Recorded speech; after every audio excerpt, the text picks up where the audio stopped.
Meditação diária, 24 de novembro. Recuperar-se com gratidão. Alimentamos o pensamento de que não estava valendo a pena ficarmos limpos e os velhos pensamentos incitam a autopiedade, o ressentimento e a raiva. Texto básico, página 113. Existem dias em que alguns de nós chafurdam em autopiedade. Isto é fácil de ocorrer. Podemos ter expectativas sobre como nossas vidas deveriam estar em recuperação, expectativas que nem sempre são alcançadas. Talvez tenhamos tentado controlar alguém sem sucesso ou pensamos que nossa situação deveria ser diferente. Talvez tenhamos nos comparado com outros adictos em recuperação, sentindo-nos inferiores. Quanto mais tentarmos fazer nossa vida de acordo com nossas expectativas, mais desconfortáveis nos sentiremos. A autopiedade pode ser o resultado de viver em nossas expectativas e não no mundo como ele realmente é. Quando o mundo não atende nossas expectativas, são geralmente nossas expectativas que precisam ser ajustadas, não o mundo. Podemos começar desenvolvendo gratidão por nossa recuperação, comparando nossas vidas hoje com a maneira de viver a que estávamos acostumados. Podemos estender este exercício de gratidão contando as coisas boas em nossas vidas, nos tornando agradecidos pelo fato de o mundo não ser conforme nossas expectativas, porém melhor. E se continuarmos trabalhando os 12 passos e, além disso, cultivando gratidão e aceitação, o que podemos esperar do futuro é mais crescimento, mais felicidade e mais paz de espírito. Muito nos tem sido dado em recuperação, estar limpo tem valido a pena. A aceitação de nossas vidas só por hoje nos liberta da autopiedade. Só por hoje eu vou aceitar minha vida com gratidão, assim como ela é.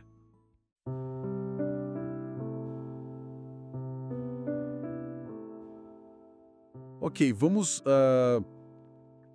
mergulhar nisso. A meditação de hoje é, um soco no estômago, né? Ela vai direto ao ponto. Total. A autopiedade nasce quando a realidade simplesmente não bate com as nossas expectativas. Exato. E esse é um sentimento que a literatura descreve tão bem. Aquela parte que fala, os tis ressentidos, egocêntricos e egoístas, nos isolávamos do mundo exterior. É isso. É a descrição perfeita. A minha pergunta é, como é que, na prática mesmo, sabe, um adicto em recuperação começa a desmontar esse padrão? Porque parece um castelo de cartas, mas muito bem montado. Pois é, e olha, o fascinante é que o texto já começa conectando a autopiedade com aquele pensamento, né, de que não estava valendo a pena ficar limpo. É um sinal de alerta gigante. Gigante. E a literatura de NA não trata a autopiedade como se fosse, sei lá, um mau humor. Um dia ruim. Isso, um dia ruim. Ela trata como um sintoma central da doença, da adição. O adicto ativo, ele é governado pelo egocentrismo. A gente vivia numa fantasia de que podia controlar tudo. Se a gente mudasse os fatores externos, o emprego, o relacionamento, aí sim as coisas iam dar certo. A negação nos protegia, né, dessa realidade. E o primeiro passo é o que vem para quebrar esse espelho. É o que quebra. A admissão da impotência não é uma admissão de fraqueza, de derrota. Pelo contrário. É quase um alívio. É um alívio imenso. É quando a gente para de lutar uma guerra que, assim, já estava perdida. É largar as armas. É reconhecer que a tentativa de controlar tudo era o que, na verdade, mais nos descontrolava. Faz todo sentido. Então, ajustar as expectativas, como a meditação sugere, começa aí. É o primeiro grande suspiro. Certo. Então, o primeiro passo é a rendição. Mas a meditação não fica só na teoria. Ela dá ferramentas bem específicas. Sim, bem práticas. Primeiro, comparando nossas vidas hoje com a maneira de viver a que estávamos acostumados. E segundo, contando as coisas boas. Isso parece simples, mas na hora que aquela nuvem cinza da autopiedade baixa, como é que a gente transforma isso numa ação real? E não só num pensamento positivo que soma em 5 minutos? É aí que o programa se tornou prático, né? E não só filosófico. Essa primeira ferramenta da comparação é um exercício de perspectiva que é nossa, brutalmente eficaz. Uhum. A literatura tá cheia de histórias que nos lembram de onde a gente veio, sabe? Depoimentos de degradação física, moral, espiritual. Sim. Lembrar disso não é pra gente se encher de vergonha, é um antídoto pra fantasia.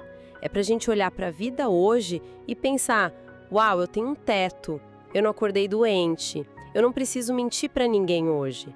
É reconhecer o milagre que é simplesmente estar limpo hoje. E a segunda ferramenta, a de contar as coisas boas. A famosa lista de gratidão. Eu confesso, para muita gente isso pode soar meio artificial, sabe? Meio autoajuda barata. Como fazer isso funcionar de verdade? Essa é uma objeção super comum. E é comum porque a mente do adicto é treinada para focar no que falta, no que tá dando errado. Verdade. Por isso, a ação precisa ser deliberada, intencional. Uma das meditações diárias sugere literalmente: nós nos sentamos e com papel e caneta fazemos uma lista. É um ato físico. Mover o corpo, não só a mente. Notando que a lista de gratidão dele no comecinho era patética. Era tipo, 1, café quente. 2, a cama não era uma cela. 3, não acordei vomitando. Só. Nossa. Mas ele fazia. Todo dia. E com o tempo, essa prática foi quebrando o feitiço da autopiedade. Ele começou a enxergar outras coisas. A grandiosidade vem depois. Começa no básico. É um músculo, sabe? Que a gente exercita para mudar o foco.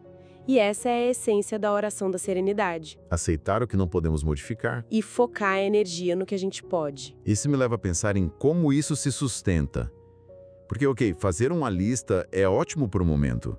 Mas a autopiedade é teimosa, né? Ela volta disfarçada de ressentimento, de raiva, como o texto mesmo diz. Sempre volta. A meditação conecta essa prática de gratidão diretamente ao trabalho contínuo dos 12 passos. Como é que os outros passos entram em cena para transformar a gratidão de um exercício para uma maneira de ser? Ótima pergunta. Porque é exatamente essa a proposta. As ferramentas de gratidão são o socorro imediato. Os passos são a mudança estrutural. A fundação. A fundação. Pensa no quarto passo, o inventário moral. É o momento em que a gente é forçado a olhar para os nossos ressentimentos, nossos medos, os danos que a gente causou. Que é uma parte bem difícil. Muito. Mas o pulo do gato não é só listar o que os outros fizeram pra gente. É aquela pergunta brutalmente honesta. Ok, me magoaram aqui, mas qual foi a minha parte nisso?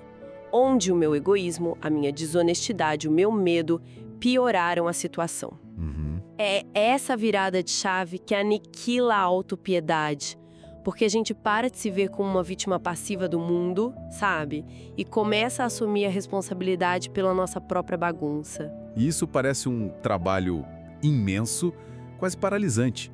Para quem está no começo, a ideia de fazer um inventário moral, nossa, pode ser muito assustador. Sem dúvida. A gratidão pode ser, talvez, uma porta de entrada para esse trabalho mais pesado, em vez de ser só o resultado final dele. Com certeza.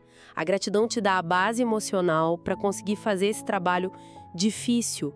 É muito difícil olhar para os seus defeitos quando você se odeia. Mas quando você já praticou ser grata por estar viva, por ter uma segunda chance, você consegue olhar para o seu passado com um pouco mais de compaixão, de coragem. Sim. E depois do quarto passo, vem o 10º. Ele transforma essa faxina pesada numa manutenção diária. O texto diz: continuamos a fazer um inventário pessoal e, quando estávamos errados, admitimos-lo prontamente. É como uma faxina diária da casa, então. Em vez de deixar a sujeira acumular por anos, você varre um pouquinho todo dia. Exatamente essa analogia.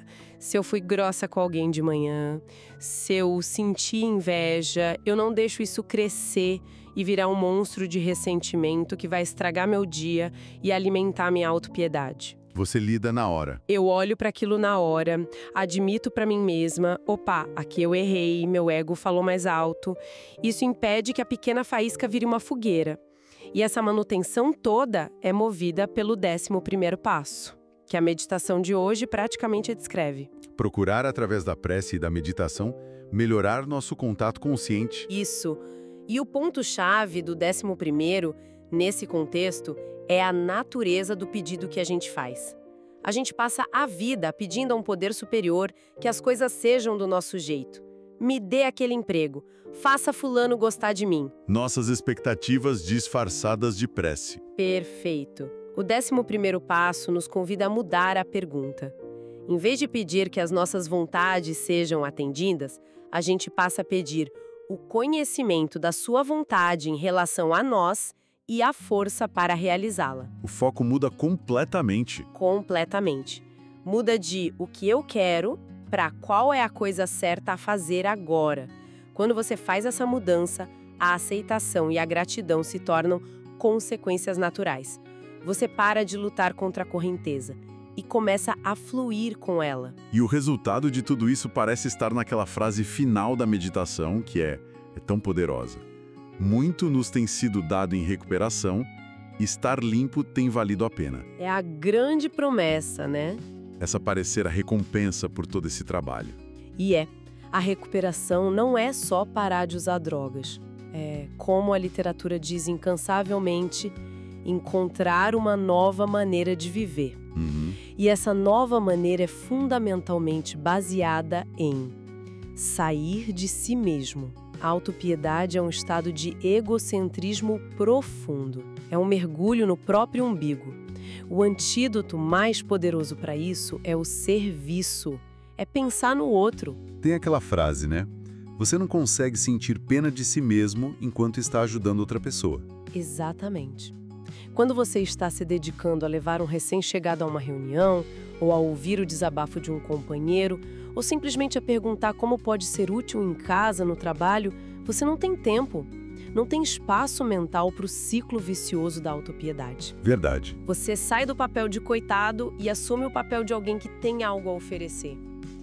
E aí, a gratidão deixa de ser um exercício que você precisa fazer E se torna o que você sente. e se torna um sentimento que simplesmente brota de uma vida com propósito. É o resultado natural de viver os tais princípios espirituais. E essa é a vida que nos foi prometida, mais crescimento, mais felicidade, mais paz de espírito. Bom, a nossa conversa hoje focou muito em ajustar as expectativas que a gente tem sobre o mundo, sobre os outros, para encontrar a gratidão. E isso levanta uma questão importante para quem está ouvindo refletir. E quando o maior desafio são as expectativas que temos sobre nós mesmos? Como a prática da gratidão pode nos ajudar a aceitar nosso próprio ritmo de crescimento e nossas imperfeições na jornada da recuperação? Queridos ouvintes, ficamos por aqui. Lembre-se, mais será revelado. Tamo junto, só por hoje, funciona. Bem-vindos ao nosso espaço de meditação diária. Lembrem-se, a palavra mágica é ação.